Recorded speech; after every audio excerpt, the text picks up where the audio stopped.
Welcome back, everybody. I'm here now with that full forecast. Starting you with these current temperatures, we're a little bit on the cooler side than we usually see around this time of day coming so far. 78 degrees here in San Angelo, 75 up here in Abilene. First place in the 60s, 69 degrees on the dot. Eastland, of course, still seeing 80 over here in Midland as well as down south, 81 in El Dorado, 80 in Sonora. But it's going to be a bit of a cooler night than we've seen over these past couple of days. We're going to be right around average this time, 57 degrees here in San Angelo as well as up here in Abilene. Seeing a lot of 57s really. You see Brady and Mason down here, 59 degrees exactly. That is the average that we're looking at. But it may be cool now, but it's going to be hot as we continue into the rest of the weekend. 98 degrees for that high on Friday, and we're jumping into the triple digits, and we're staying there through the entire weekend. Now, it hasn't been called yet, but I personally am going to be calling some elevated fire weather risk. We're going to be seeing a lot of the conditions that are necessary to get into it. One of them being the drought monitor that we have going throughout the entire state. Now, I will say we've made some very big improvements. This is not including the rain that we saw yesterday,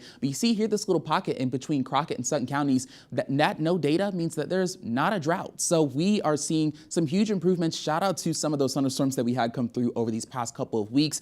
However, looking at the general area, we're still under mostly a severe to extreme drought. So any rain is always good rain, but with this heat coming up, it is not necessarily going to spell good conditions as we continue through. We're also going to be seeing some winds get up there as we continue later in the week. We'll start out fairly weak, only about 15 miles per hour on Friday, but as we move on into Sunday, really, we're going to see winds jump up to 30 miles per hour on Monday as well. So I would say Sunday and Monday in particular are going to be the worst days for that fire weather risk, just because they're going to have those winds moving through as well. So I've got your weather pattern here. It's going to be pretty much a simple one. This is the low pressure system that we were just looking at, this green circle here with this dip forward. This is a trough. That's going to move out of our area, and we're going to be done with that. And this high pressure ridge is going to take over this upside down U, or I guess an N really. That shape is going to give us some great conditions. We're going to see clear skies, gustier winds, but it's also going to get very dry because a dry area mass is going to come through.